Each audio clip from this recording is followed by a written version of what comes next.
Assalamualaikum warahmatullahi wabarakatuh. Selamat malam. Kembali lagi saya Tama bukan Tamara dalam Ada Apa Gerangan. Bagaimana kabar kalian? Semoga selalu diberikan kesehatan dan juga rezeki yang cukup.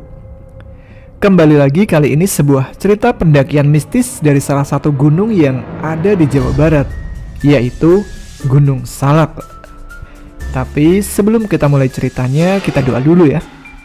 Berdoa mulai.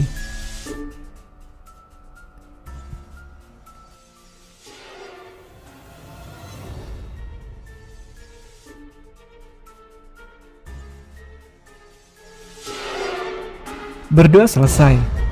Teman-teman ada apa gerangan? Ceritanya mulai dari sini.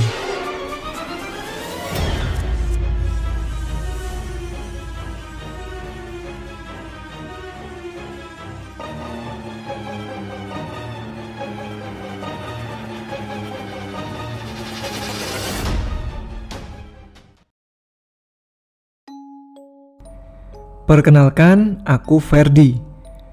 Pada tahun 2013, aku dan beberapa teman melakukan pendakian ke Gunung Salak 1 via Cidahu. Kejadian yang kualami ini sulit dicerna dengan akal sehat manusia. Bahkan mungkin bisa dibilang kejadian ini di luar logika. Malam itu, tepat pukul 7 malam, hari Jumat selepas pulang kantor, di rumahku, aku melihat teman-temanku sedang berkumpul. Yang kebetulan di depan rumahku itu adalah tempat nongkrongnya teman-teman seumuranku. Sebagian masih ada yang kuliah dan sebagian sudah ada yang bekerja. Di sana ada Danar, Eyung, Agus, dan kawan-kawan yang lainnya. Di usiaku yang menginjak 24 tahun saat itu, aku termasuk anak muda yang mapan, dengan penghasilan yang bisa dikatakan di atas cukup. Ya, calon menantu idaman lah. Singkat cerita, temanku yang bernama Danar, yang bisa dikatakan aktif di Mapala kampus di salah satu kampus di Jakarta Selatan, yang saat itu kebetulan ikut nongkrong di depan rumah sedang sibuk dengan tas kerilnya. Melihat itu, aku langsung bertanya kepadanya, "Mau mendaki kemana, Bor?" Lalu dijawab oleh Eyung, "Kita mau mendaki ke Gunung Salak via Cidahu, Bor. Yuk ikut, kita berangkat nanti jam 2-an, ajak Eyung." Lalu temanku Agus pun ikut menimpali omongan Eyung. "Ayolah Bor, Sabtu Minggu kita menikmati alam bebas. Nggak bosen apa di depan komputer kantor terus?" Aku menjawab, "Haha, iya ya, oke boleh. Berapa orang, Bor?" Eyung menjawab, "Ya, ini kita semua yang ikut." Pada saat itu, seingatku ada 8-9 orangan gitulah. "Ayolah Bor, kita rileks sejenak." Aku pun mengiyakan ajakan itu, karena memang aku pernah mendaki Gunung Salak sebanyak 2 kali sebelumnya, jadi nggak terlalu khawatir. Sejenak aku berpikir, masih ada waktu lah ya. Karena aku memang ada janji dengan temanku yang lain di salah satu kafe di Kemang, Selatan Jakarta, yaitu untuk membahas rencana gigs yang akan kami adakan. Singkat cerita, di kafe itu aku minum bir sambil diskusi perihal rencana membuat acara musik atau gigs gitulah, sambil menikmati live music rock yang ada di sana. Lalu karena aku ingin mendaki dengan teman-teman di rumah, aku pun pamit kepada teman-teman yang ada di kafe itu pada jam 10 malam. Dan tibalah di rumah tepat pada pukul 11 malam. Dengan segera, aku menyapa teman-teman perumahan yang kebetulan mereka nongkrongnya di depan rumahku. Temanku yang bernama Danar bertanya kepadaku, "Jadi ikut, Bor?" "Jadilah, Bor." "Berangkat kita, Bor," jawab teman-temanku yang lain. Lalu aku menjawab, "Bentar ya, gua prepare dulu, packing dulu lah." Danar pun menjawab, "Oke Bor, perlu gua bantu nggak nih?" Aku menjawab, "Nggak usah Bor, slow aja." Dan tidak butuh waktu lama, karena perlengkapan mendaki yang memang aku sudah punya dan siap pakai. Dengan membawa tas keril keluar rumah, aku lalu segera bergabung dengan teman-teman perumahanku yang berkumpul di depan rumahku. Setelah kami mengecek ulang perlengkapan untuk mendaki, maka kami pun siap untuk berjalan menuju terminal Kalideres. Waktu itu tepat pukul 1 malam. Tapi tetap aja, walaupun kami berangkat jam segitu, kami dapat bis jam 5 subuh. Emang dasar idenya si Danar. Selama di perjalanan tidak ada kejadian janggal. Aku hanya tidur karena malamnya kurang tidur. Bahkan ketika menunggu bis di terminal ditemani cap orang tua di dalam kantong plastik kresek hitam lengkap dengan sedotan. Setibanya bis yang kami tumpangi di Sukabumi pada jam 9 atau 10 pagi, kami lalu menyambung dengan sewa angkot sampai pos Cidahu. Sesampainya di pos Cidahu, sebagian mengurusi maksi dan sebagian lagi mengecek ulang konsumsi. Di saat itu, tiba-tiba temanku yang bernama Danar menitipkan bungkusan coklat yang aku tahu itu adalah daun ganja kering.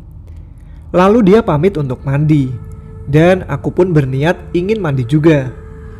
Di sana ada toilet yang membelakangi hutan, tepatnya di belakang posko pendakian.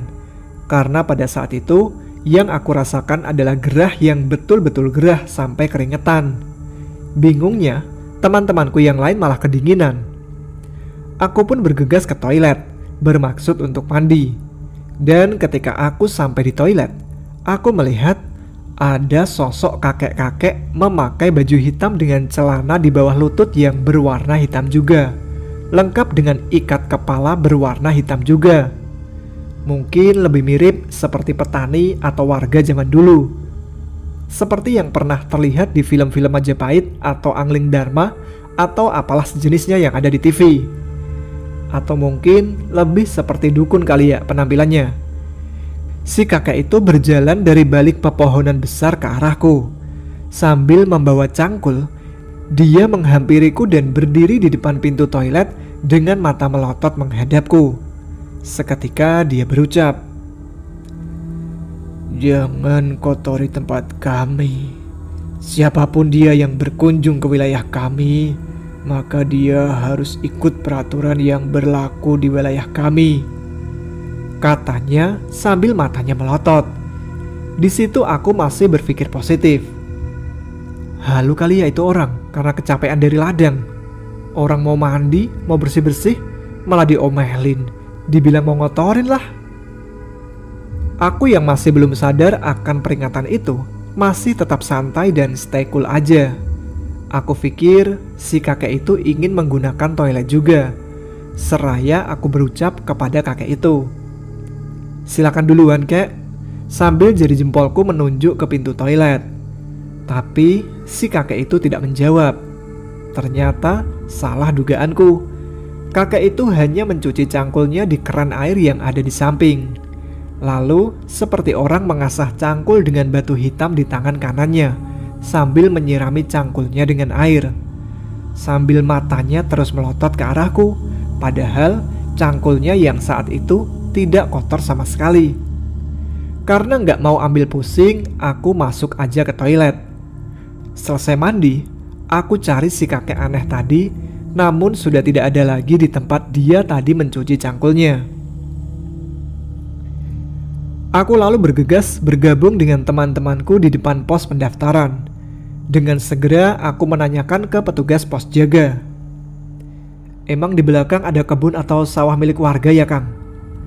Tapi bukannya menjawab, dia malah menatapku heran. "Di belakang hutan bang." "Emang kenapa abang tanya begitu?"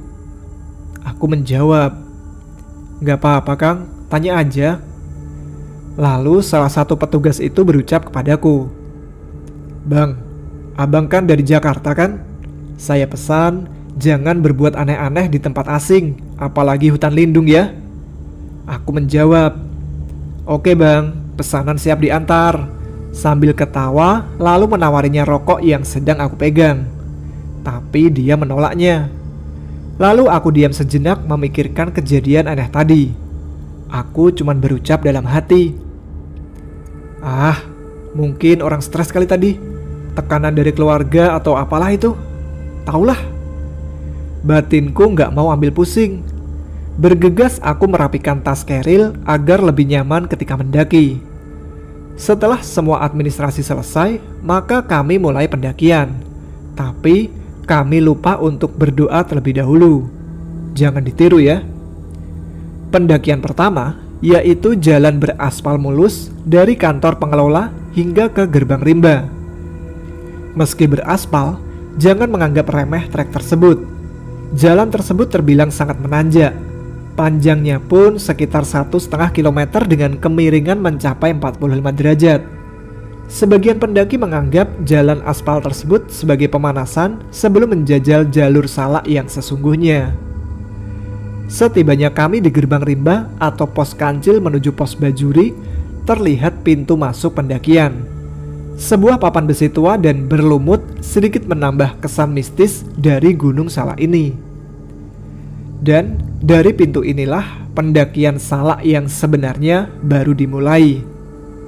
Setelah berjalan 15 menit dari gerbang itu, aku kembali melihat sosok kakek-kakek yang tadi kutemui ketika di pos pendaftaran.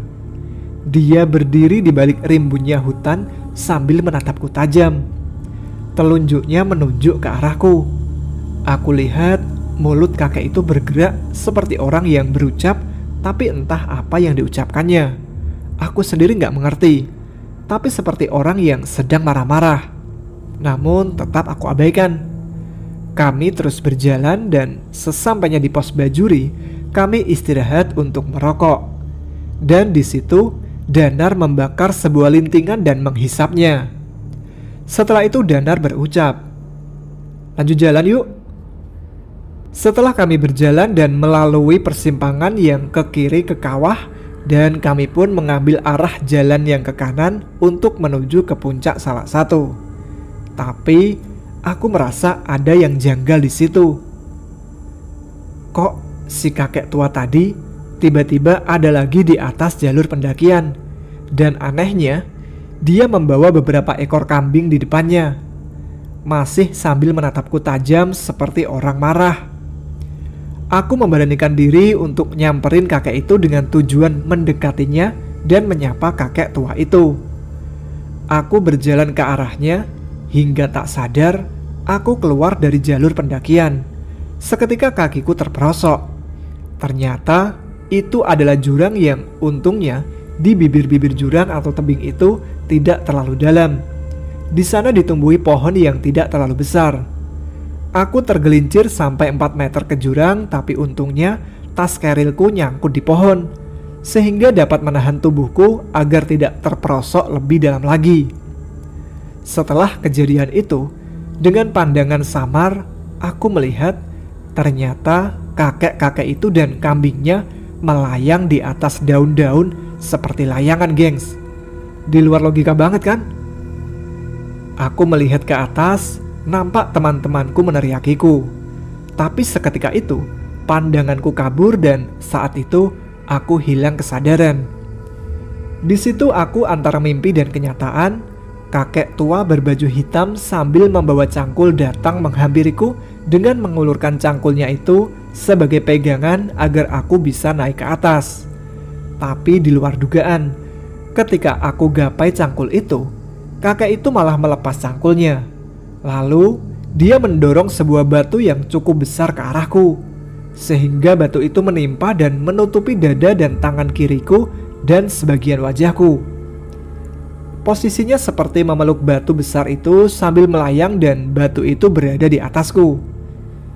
Namun, di saat itu juga datang sosok kakek bersorban putih berdiri melayang di sebelahku yang sedang tertimpa batu besar.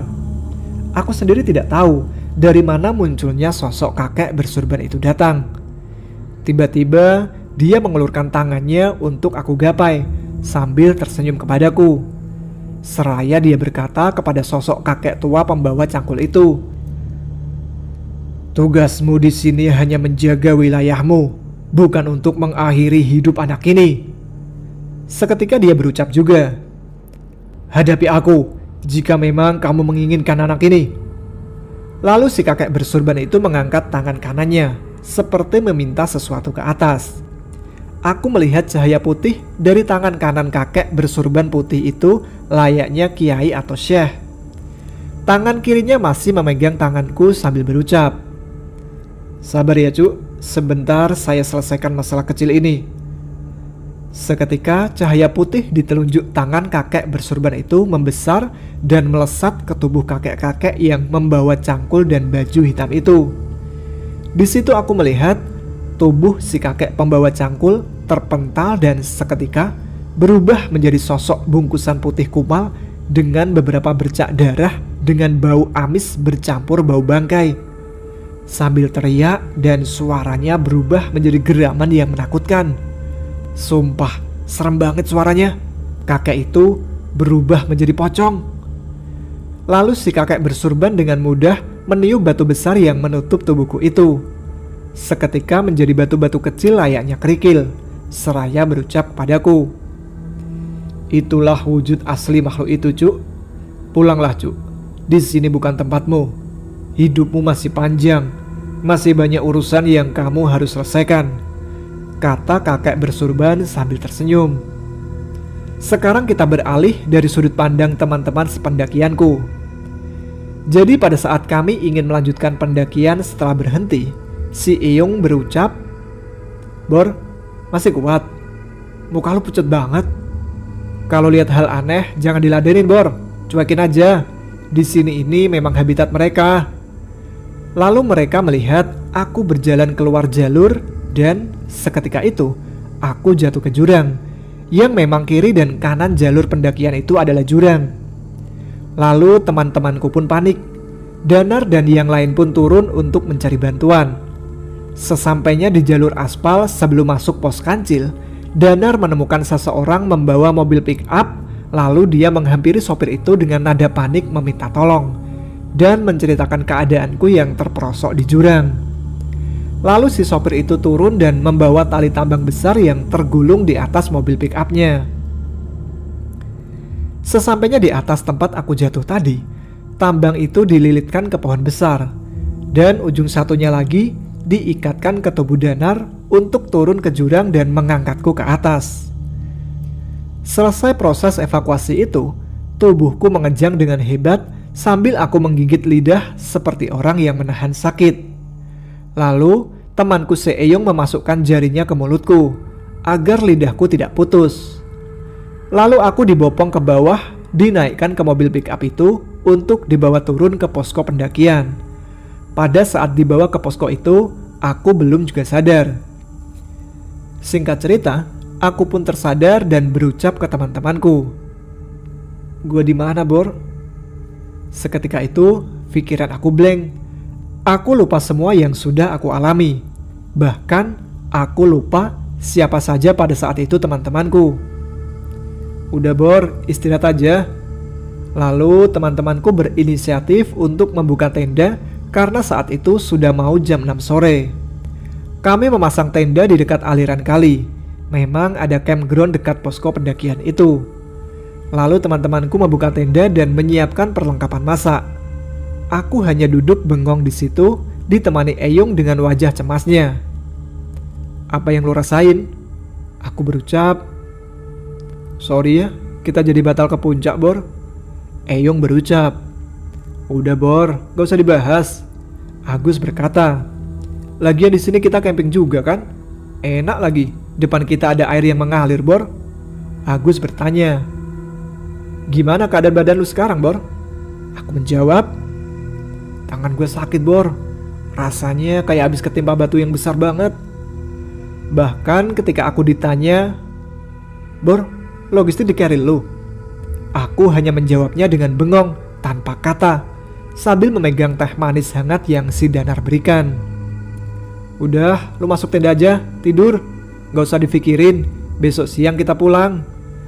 Aku pun masuk tenda dan tertidur. Sampai aku terbangun pada jam 7 pagi dan menyantap mie instan dengan topping sosis yang sudah dimasakkan oleh si Danar. Jam 10 pagi kesadaranku berangsur pulih. Aku coba membantu Agus yang sedang mencuci nesting yang telah dipakai masak tadi. Lalu kami merapikan perlengkapan dan melipat tenda. Bahkan sampai saat itu, aku lupa kalau aku ternyata membawa keril.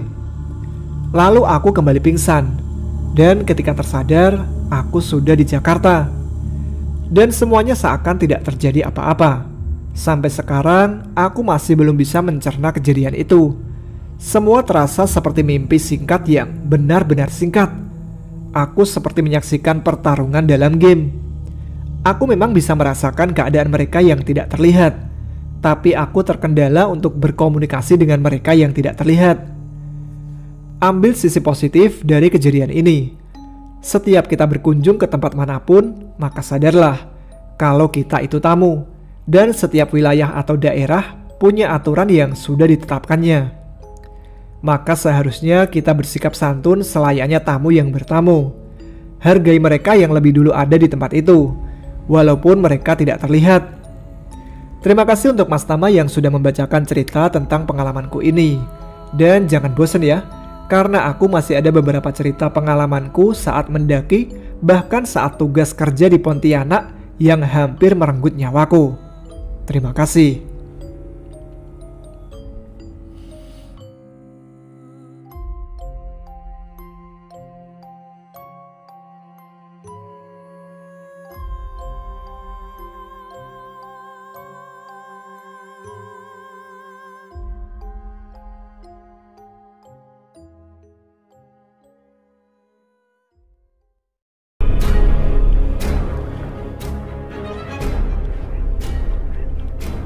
Terima kasih Mas Ferdi untuk kiriman ceritanya.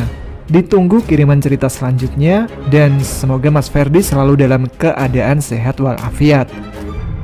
Terima kasih juga untuk sobat Ada Apa Gerangan yang selalu menemani saya mendongeng kisah mistis. Karena kalau mendongeng sendiri pasti takut ya. Baiklah, jangan lupa subscribe biar cepet dapat 1 juta subscriber. Dan sampai di sini, saya Tama menemani malam horor kalian. Kita jumpa lagi pada episode selanjutnya. Tetap semangat, jaga kesehatan, selamat malam, selamat beristirahat. Wassalamualaikum warahmatullahi wabarakatuh.